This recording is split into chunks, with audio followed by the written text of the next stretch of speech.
오늘 저와 여러분이 살펴본 본문은 많은 이야기가 담겨져 있고 예수님께서 화요일 날 행하신 일들에 대한 기록입니다.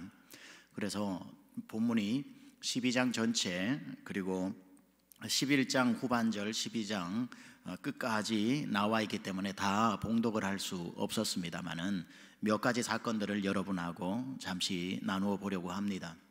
자, 예수님께서 다시 베다니로 가셔서 잠을 청하시고 아침에 어제는 성전 정화 사건이 있었죠. 그러고 난 뒤에 베다니로 가셔서 나사로의 집에 틀림없이 주무시고 아침에 제자들과 함께 성전으로 들어가십니다. 여전히 이 베다니 벳박의 지역에서는 성전이 너무나도 잘 내려다 보이는 겁니다. 아마 예수님은 거기 서실 때마다 절기를 따라서 6월절이나 갈릴리에서 공생의 기간 동안 또 어렸을 때도 성경에 보면 여러 번 예루살렘을 방문하신 기록들이 나와 있습니다. 항상 갈릴리 쪽에서 오는 사람은 사마리아를 거쳐서 내려올 수 없기 때문에 요단강을 건너서 요단 동편길을 따라 내려오셨다가 다시 여리고쯤에 이르시면 요단강을 가로질러 여리고로 들어오시고 그곳에서 계시다가 다시 오르막길을 올라 동산 위에 올라서게 되면 그곳이 바로 베다니오 벳박에요 겟세마네 동산이 되는 겁니다. 그때쯤 거기에 올라서게 되면 사람들은 아래로 파노라마처럼 펼쳐져 있는 성전을 보고 그 가슴이 멎을 정도의 감격에 빠지게 됩니다. 저 북방에서 오는 모든 순례자들은 대부분 다 이 길을 이용했기 때문에 그 성전을 보는 감격은 이루 말할 수가 없었을 겁니다. 그런데 왠지 다른 사람하고는 전혀 다른 것 같이 예수님은 그 성전을 보실 때마다 너무 마음 아파하셨습니다. 그 성전을 보면서 예수님은 이렇게 눈물까지도 흘리셨죠. 마태복음 23장에 보면 예루살렘아 예루살렘아 내가 암탉이 제 새끼를 날개 아래 모은과 같이 내가 선지자를 보내어 너희를 부른 날이 얼마였느냐. 그러나 너희가 내 음성 듣기를 원치 아니하였다 하시면서 성전을 향해 우셨던 예수님의 마음.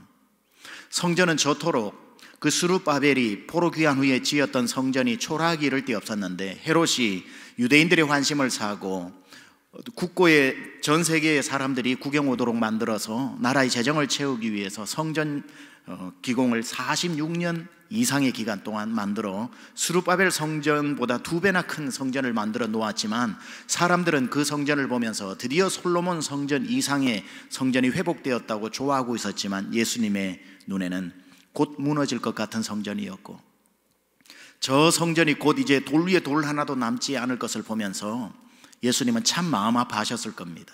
다른 사람은 그 벳박에 그 겟세마네 동산의 기드론 골짜기 밑으로 파노라마처럼 펼쳐져 있는 그걸 보면서 정말 가슴이 멎을 정도로 눈물이 날 정도로 감동했는지 몰라도 예수님의 눈에는 허황되더라는 거예요.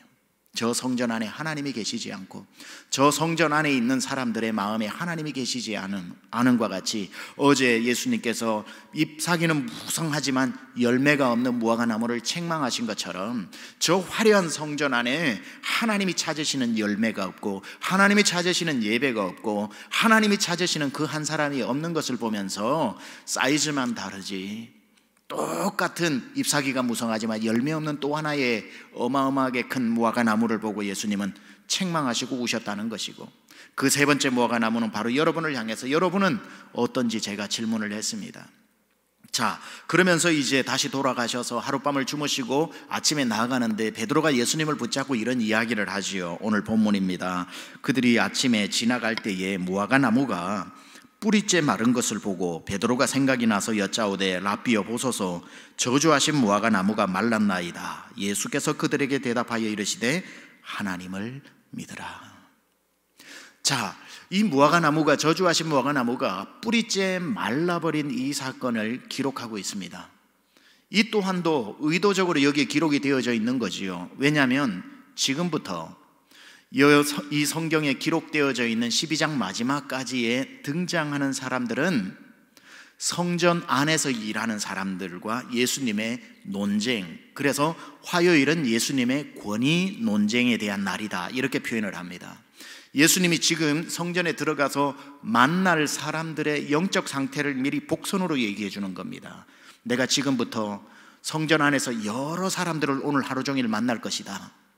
그 성전 안에 있는 사람들, 뿌리째 말라버린 사람들이 어떤 사람인지 내가 보여주겠다. 라고 하는 것을 뿌리째 말라버린 무화과 나무를 통해서 보여주는 겁니다.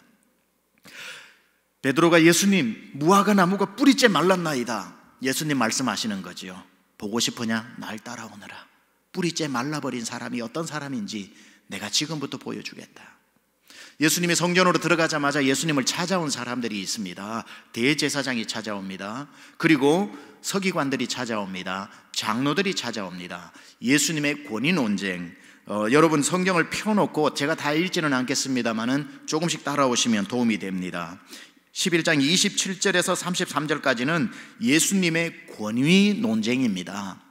예수님이 성전 안에 들어가시자마자 그 솔로몬 행각 거기에 사람들에게 하나님의 말씀을 가르치기 시작하니까 득달같이 그 이야기를 듣고 달려 나온 사람이 있습니다. 성전의 주인인 대제사장이 뛰어나옵니다. 그리고 그를 옆에서 섬기는 서기관들이 같이 뛰어나오기 시작하고 그와 같이 함께 지내는 장로들이 뛰어나오기 시작하면서 예수님을 향해서 제일 먼저 묻는 게 뭐냐면은 네가 무슨 권위로, 누가 준 자격이길래 무슨 권위로 성전에서 가르치느냐? 대제사장과 서기관과 장로들이 가지고 나왔던 질문은 자격 논쟁이었습니다. 너 여기서 가르쳐야 되는 자격을 가지고 있느냐? 누가 Who gave you that authority? 그 권위를 너에게 누가 주었느냐? Who gave that? Who gave that to you? 너에게 누가 그 authority, 권위를 줬느냐? 그때 예수님께서 이런 말씀을 하시죠.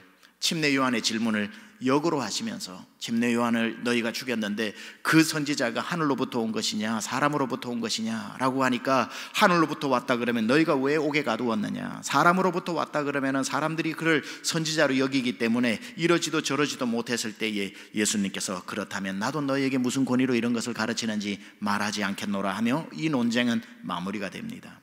우리가 여기서 한번 살펴봐야 될 것은 세상의 지도자들은 이 바리새인, 이 서기관들과 장로들과 대제사장이 예수님에게 물었던 무슨 자격으로, 여러분 이게 세상이 우리에게 묻는 질문입니다. 너 자격 있냐? 너 무슨 자격으로 그런 일 하냐? 너 학위 한번 내놔봐. 너 서티피케이트 가져와봐. 자격증 가져와봐. 여러분 세상은 자격증 가지고 일하는지 모르겠지만 오늘 이 말씀을 통해 우리가 기억해야 될 것은 하나님의 일은 자격증 가지고 하는 게 아니라 능력 가지고 하는 것입니다. 여러분 자격증이 아무리 많아도 능력이 없는 사람은 하나님 사용하지 않습니다. 우리 여기 사역자 나와 있고 우리 다 새벽에 지금 예배 참여하시는 분들, 세상은 자격증이 필요 없다는 말이 아닙니다. 하나님의 일을 할 때에도 자격증이 필요 없다는 게 아닙니다. 그러나 자격증만 갖추고 자격만 갖추려고 하다가 능력 잃어버린 사람들이 얼마나 많은지 모릅니다.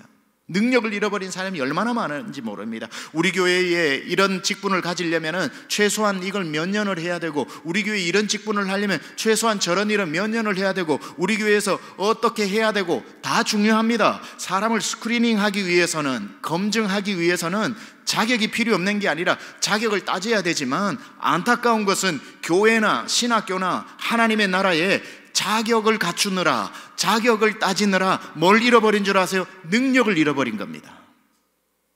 자격은 다 갖추어서 누가 봐도 저분은 이 분야에 30년을 했고, 저분은 이런 분야의 전문가고, 저분은 이 분야에 학위가 있고, 저분은 이 분야에 학위가 몇 개나 있고, 자격은 충분한데 능력이 상실되어져 버린, 오늘 예수님이 말씀하시는 거예요. 너희들이 자격증을 가지고 있는지 모르겠다. 대제사장의 자격증을 가지고 있고, 서기관 되는 게 쉽지 않습니다. 서기관의 자격증을 가지고 있고, 백성들의 존경을 받는 장로의 자격증을 가지고 있는지 모르겠지만 너희는 뿌리채 말라버린 능력이 없는 자들이다. 무화과나무, 뿌리채 말라버린 무화과나무를 지금 그들을 통해 보여주고 있는 겁니다. 한국교회, 저를 비롯해서 모든 목회자들, 제가 무슨 한국교회를 대표하는 건 아니지만 정말 우리가 돌아봐야 될 것, 우리 사역자들도 앉아있지만 얼마나 자격을 많이 갖추기 위해서 이 학위, 저 학위, BA, 우리가 학부 학위, MDiv, Master of Divinity, 목회학 박사, THM, STM, DMin, EDmin, MACE, MA, 우리가 들어도 학위 종류가 얼마나 많은지 모릅니다. 예, 정식 학위입니다. 그걸 우리가 공부 열심히 해야죠. 자격을 갖추어야죠. 그러나 그런 자격들을 가지고 학위를 따지느라 한국 교회가 잃어버린 게 뭡니까? 능력을 잃어버린 거죠. 능력을 잃어버리게 된 겁니다. 귀신이 와도 쫓아낼 수 있는 사역자가 몇이나 되는지 모르겠습니다. 전도 현장에 나가서 그 사람 앉혀놓고 복음 전해라 그러면은 그 사람이 믿든 안 믿든 그건 하나님의 소관에 있기 때문에 몰라도 복음 하나 정확하게 전하지 못하는 사람이 얼마나 많은지 모르겠고, 아픈 사람 병든 자를 위해서 진땀 흘리면서 기도해주는 그 능력이 어디 있는지 모르겠습니다. 능력을 상실해버린 것. 여러분, 성경에 절대 나오지 않는 말이 있습니다. 십자가의 자격이란 말 없습니다. 십자가의 능력이라는 말이 있지. 하나님의 일꾼들, 우리 교회에 지금 예배드리는 모든 분들, 주를 위해서 성경 많이 읽으시고 정말 교회 충성 열심히 하시고 직분 열심히 감당하셔야 되지만, 혹시 두려운 것은 나중에 우리가 내가 몇 년 이 일을 했다는 자격만 남을까 두렵습니다. 주님이 물으시는 거예요. 수고했다. 한 분야에서 교회 와서 이 분야를 이렇게 수고했다. 내가 정말 그 너의 수고를 다 기억한다. 주님이 그 다음에 근데 너 능력은 어디 있느냐? 목자를 30년 하고 교사를 30년 하고 찬양대를 30년 한 것도 중요하지만 그 찬양의 능력이 나가느냐? 아이들을 가르칠 때 아이들의 심령의 변화가 일어나더냐?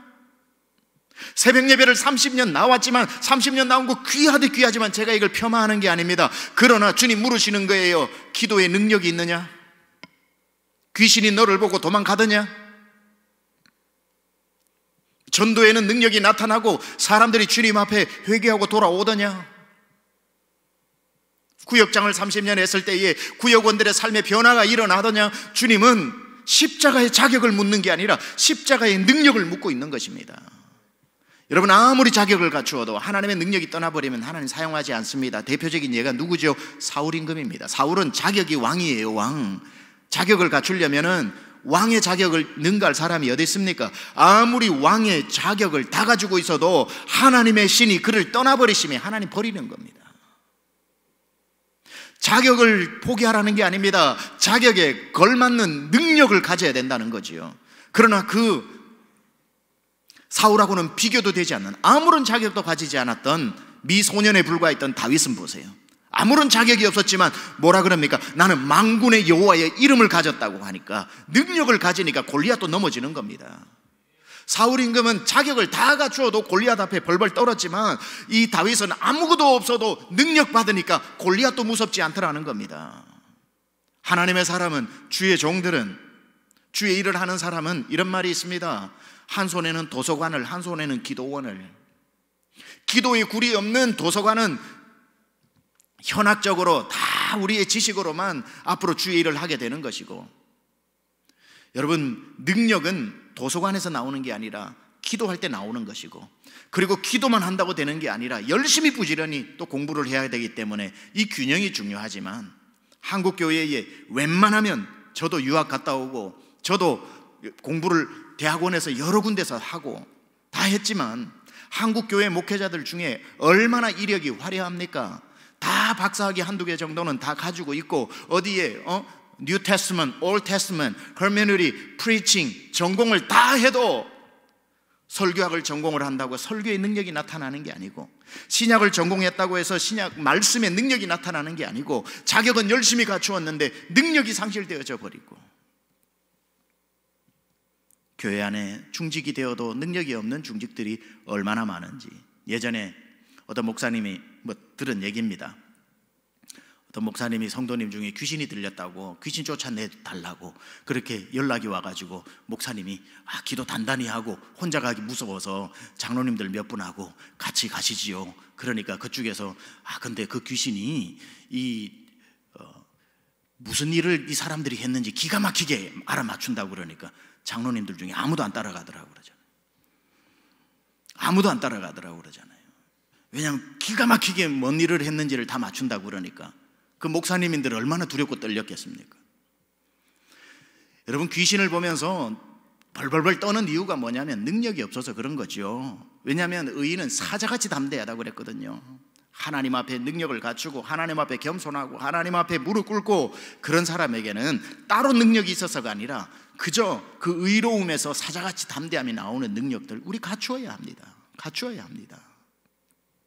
그래서 여러분 잘 기억해야 됩니다. 십자가의 자격이라는 말이 없고 십자가의 능력이라고. 고린도전서 1장 18절에서 24절까지 우리 한번 바울이 무엇을 붙잡고 살아간 자기가 지금까지 쌓아왔던 스펙을 다 버려버리고 뭐 하나 붙잡았는지 같이 봉독합니다. 시작. 십자가의 도가 멸망하는 자들에게는 미련한 것이요 구원을 받는 우리에게는 하나님의 능력이라. 기록된 바 내가 지혜 있는 자들의 지혜를 멸하고 총명한 자들의 총명을 피하리라 하였으니 지혜 있는 자가 어디 있느냐? 선비가 어디 있느냐? 이 세대의 변론가가 어디 있느냐? 하나님께서 이 세상의 지혜를 미련하게 하신 것이 아니냐? 하나님의 지혜에 있어서는 이 세상이 자기 지혜로 하나님을 알지 못함으로 하나님께서 전도에 미련한 것으로 믿는 자들을 구원하시기를 기뻐하셨도다.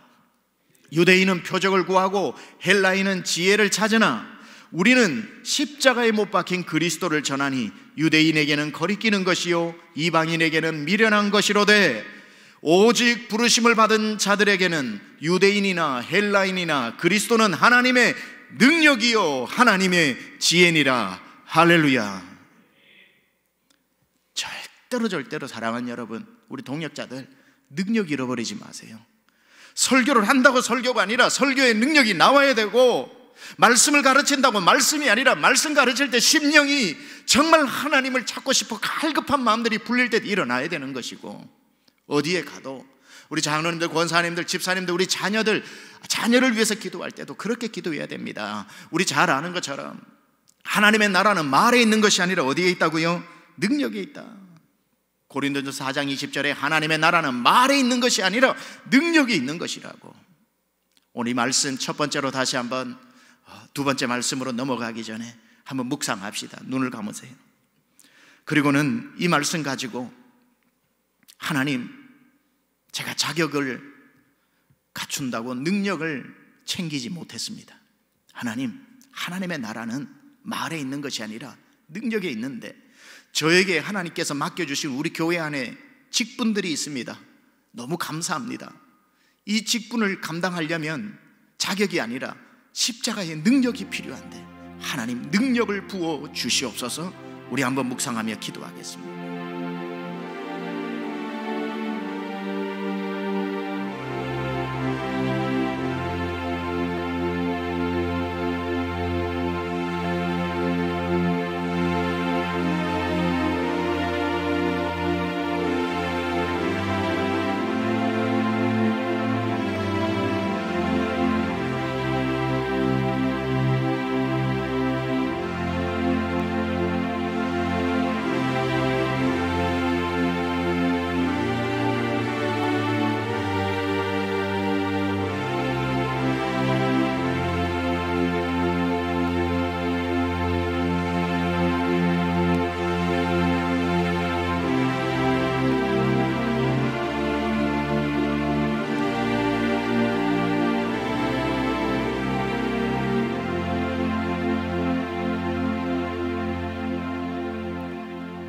이어 두 번째 사람들이 예수님께 나옵니다. 예수님께 나오는데 그 사람들이 이번에는 헤롯 당에 있는 사람들과 바리새인들이 나옵니다.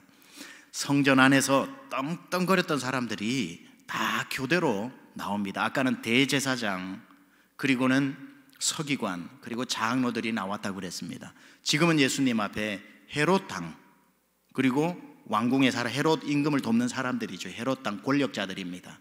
그리고 바리새인들이 나옵니다. 그런데 예수님 앞에 나와서 대뜸 묻는 질문이 뭐냐면은, 예수시여, 가이사에게 세를 바치는 것이 가하니까 아니니까? 왜 이 질문을 하냐면 6월절에는 가장 많은 세금을 걷어 빌라도에게 통해서 로마로 보내기 때문에 이 세금 문제가 어느 때나 우리 한국도 마찬가지지만 이 이스라엘 사람들은 세금 때문에 너무너무 고통을 받는 겁니다. 우리도 일제시대 때 일제에 벌어놓은 거 다 수탈당하는 것처럼 로마가 가져갔기 때문에 이것은 기득권에서 보면은 좋은 일이고, 이 일반 백성들에게 있어서는 지옥 같은 일입니다. 그런데 이 헤롯 당원이라고 하는 사람들은 기득권이고 권력자들이고 임금의 조력자들이기 때문에 세금을 많이 걷는 게 좋습니다. 그래서 가이사에게 세금을 많이 내어야 한다는 자들입니다. 그런데 바리새인들은 백성 편에 서 있는 말씀을 가르치는 자들이었기 때문에 백성의 뜻을 이렇게 대변해 주어야 하기 때문에 애국자들이기도 하고요, 독립운동가들도 바리새인들 중에 많았습니다. 그래서 로마에 세금을 바쳐서는, 가이사에게 세금을 바쳐서는 안 된다는 자들이었습니다. 사람들이었습니다. 자, 그런데 보세요.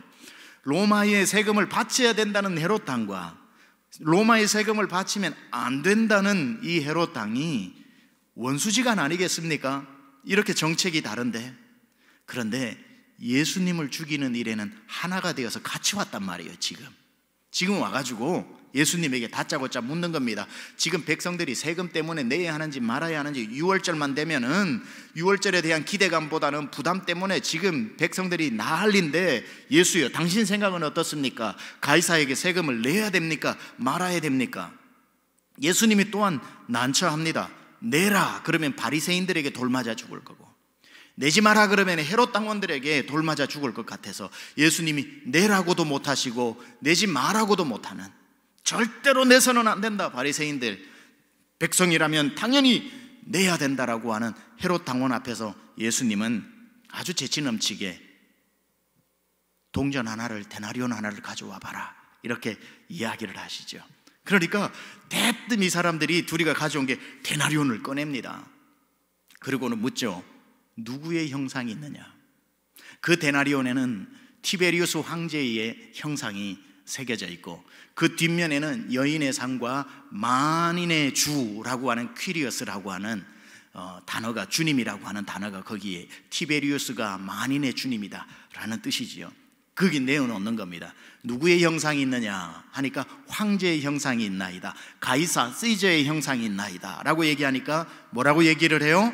가이사의 것은 가이사에게, 하나님의 것은 하나님에게라는 이야기를 하니 저들이 놀랐다는 거예요. 여러분은 안 놀래죠?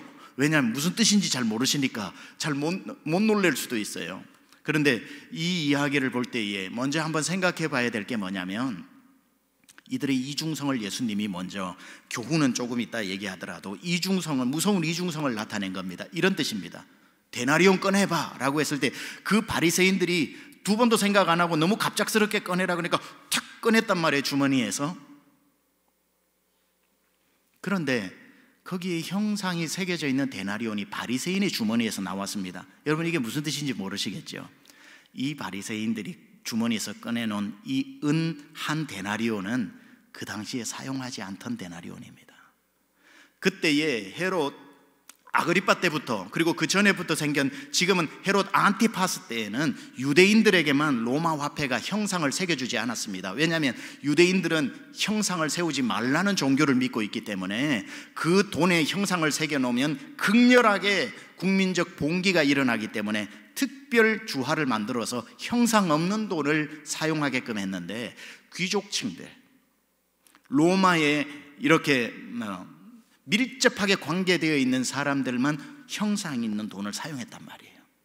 그런데 자기도 모르는 사이에 부지불식 중에 바리새인들이 꺼내놓은 거기에 로마의 친로마 사람들만 사용하는 그 돈이 나왔단 말이에요.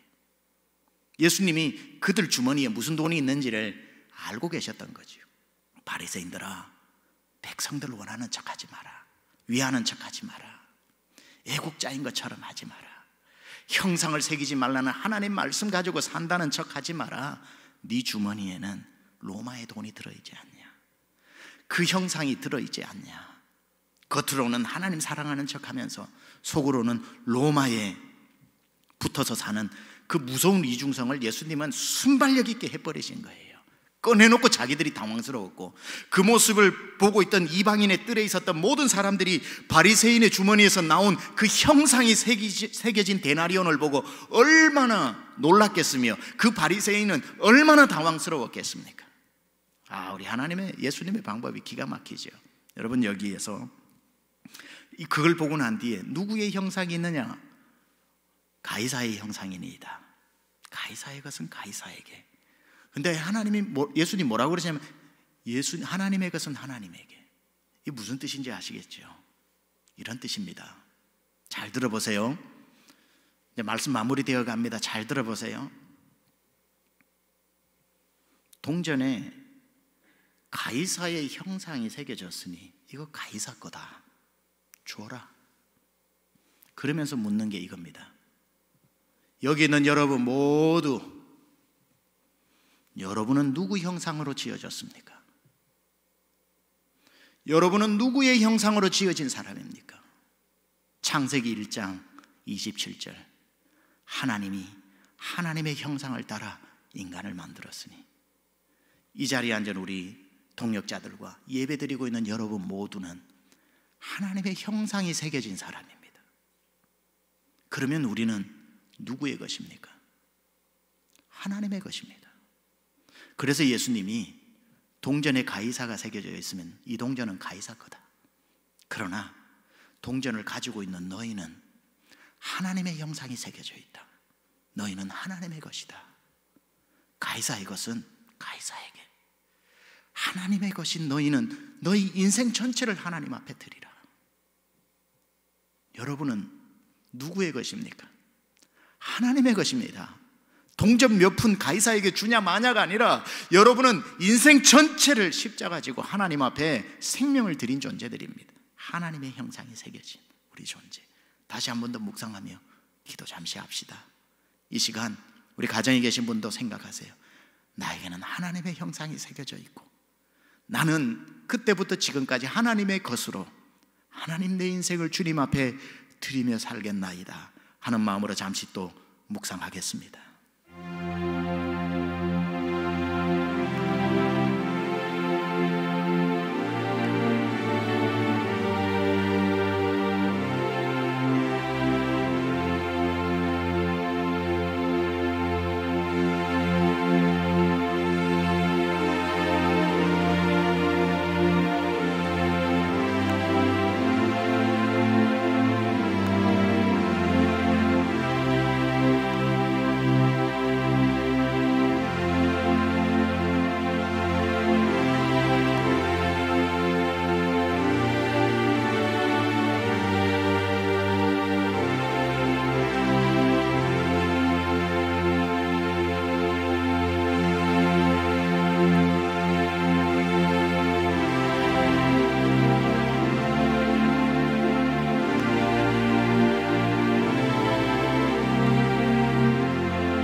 권력의 정점에 서 있었던 사람 사두개인들이 와서 묻습니다. 부활이 없다고 믿는 자들, 부활이 없기 때문에 백성들에게 빵 한 조각 던져주면서 그대로 개똥밭에 구르며 살아, 이거라도 고맙게 여기고 살아, 부활이 없으니까 너네들 함부로 목숨 걸지 마라. 그렇게 부활이 없다는 것으로 권력을 잡았던 사두개인들이 예수님 앞에 와서 7 형제의 이야기를 하면서 그 형제가 다 장가를 갔다가 한 명씩 죽어 둘째가 그 형수를 맞이하고 수혼법에 의해서 둘째가 죽으니 셋째가 또 그 형님의 형수를 자기 아내로 삼았는데 죽었을 때 얘 누구의 아내가 됩니까? 예수님이 그때 이야기를 하는 겁니다. 너희가 성경도 선지자도 알지 못하는도다. 그날에는 장가도 시집도 가지 않는 줄 모르느냐. 부활이 없다고 하는 사두개인들아, 여러분 사두개인들은 부활이 없다라고 주장하는 이유는 딱 하나입니다. 그들은 모세오경 토라만 믿었기 때문에 토라 안에는 부활이라고 하는 단어가 나오지 않는다고 하는 이유 때문에, 부활이라고 하는 단어가 나오지 않기 때문에 토라에 나오지 않는 것을 믿어서는 안 된다고 그들은 가르쳤던 겁니다. 여러분 잘 보세요. 그러나 예수님이 뭐라고 얘기합니까? 출애굽기 3장 6절 가지고 이야기합니다. 뭐라고 모세에게 이야기했느냐? 모세에게 나타날 때에 우리 하나님이 나는 너희 조상 아브라함의 하나님, 이삭의 하나님, 야곱의 하나님이라고 이야기를 했는데, 그것은 하나님은 죽은 자의 하나님이 아니라 산 자의 하나님이라고 했는데, 하나님이 벌써 죽었던 아브라함, 이삭, 야곱을 살아있는 자라고 이야기를 했다는 것은 부활이 아니고 어떻게 설명을 해내겠느냐? 죽은 자의 하나님이 아니라 살아있는 자의 하나님. 이 어리석은 자들아, 성경 토라를, 모세오경을 보면서 모세오경에 부활이 적힌 것을 왜 믿지 않느냐? 너희는 성경을 보는 자가 되지 말고 성경을 믿는 자가 되라고 공격하신 겁니다. 그러자 이 서기관들이, 말씀을 적는 서기관들이 와서 묻지요. 계명 중에 어느 계명이 크니까 하나님을 사랑하고 내 이웃을 사랑하라라고 이야기를 하니까 그들은 밤이고 낮이고 성경을 쓰는 사람이었는데 뭐라고 얘기하는 겁니까? 너희는 성경을 쓰는 사람이 아니라 이웃을 사랑하는 사람이 되어라. 이 논쟁이 끝이 나면서 뿌리부터 말라버린 모든 성전 안의 사람들을 예수님이 다 고발하고 계시는 겁니다. 이 모든 사람보다 나은 한 사람을 소개하죠. 그게 바로 마지막에 나오는 과부 두 렙돈 드린 사람입니다. 주님의 엄청난 반전인 거죠. 이렇게 말씀하시는 거예요. 대제사장보다, 서기관보다, 장로들보다, 바리새인보다, 사두개인들보다, 잎사귀가 무성하지만 열매 하나 없는 뿌리째 말라버린 그들보다, 세상에 버림받아여진 한 과부가 주님 앞에 드리는 이 두 렙돈이 하나님 앞에는 참된 열매요, 하나님 나라의 진짜 큰 자니라. 도널드 크레이필의 말처럼 upside down kingdom, 가장 약한 자를 들어 부한 자를 부끄럽게 하시는, 사랑하는 여러분, 대제사장의 자리를 탐하지 맙시다. 과부라도 좋습니다. 두 렙돈이라도 주님 앞에 기쁨으로 드리는 그 사람이 하나님 나라의 큰 자인 줄 믿습니다.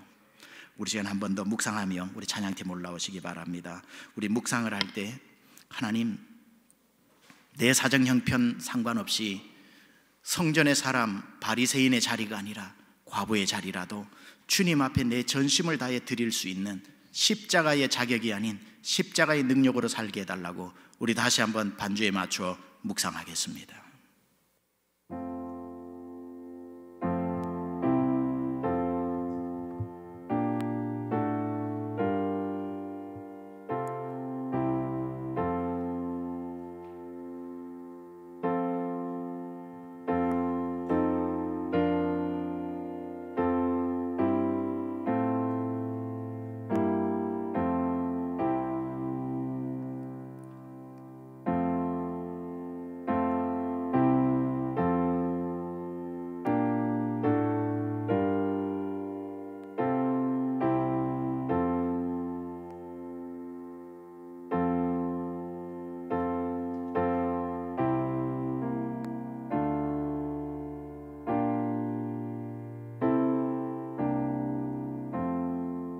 아멘. 우리 마지막 찬양 십자가의 전달자 찬양하고 난 뒤에 우리 기도하겠습니다.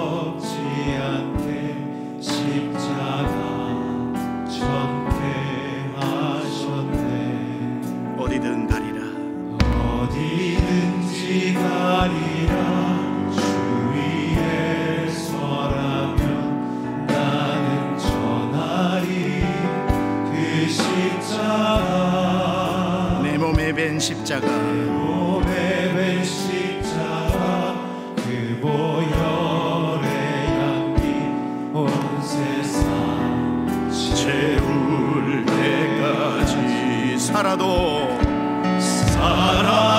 주를 위해, 죽어도 주를 위해 사나 주나 난 주의 십자가의 능력, 십자가의 소망, 내 안에 주만 사시는 것, 살아도 주를 위해, 죽어도 주를 위해 사나 주나 나 주의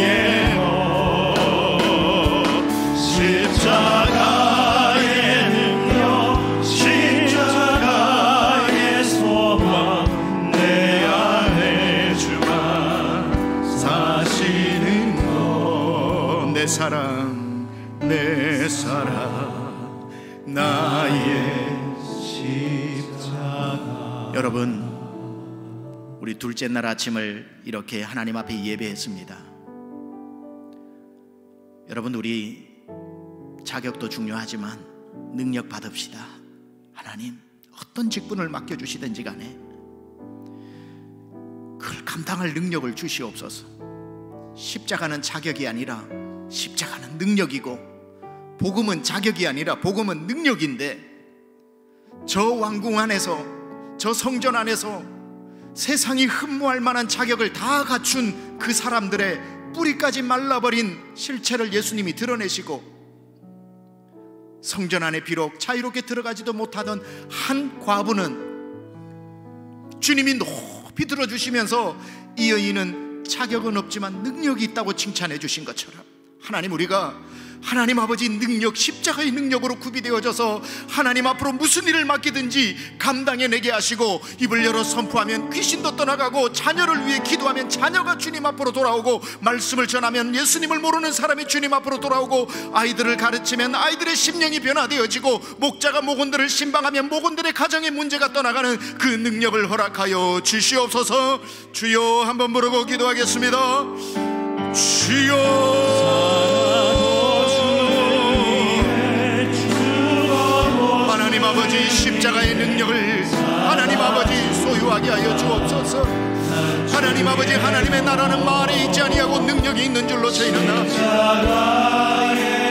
세상에 약한 자를 들어 강한 자를 부드럽게 하시고, 어리석은 자를 들어 지혜로운 자를 하나님 낮아지게 하시는 주님, 하나님 아버지, 모든 자격을 갖추었으나 성령이 떠난 사울이 되기 전에 자격이 비록 미천하지만 하나님 골리앗을 이기는 다윗의 하나님 아버지 능력을 허락하여 주옵소서. 십자가의 능력, 십자가의 능력, 십자가의 능력으로 살게 하여 주옵소서.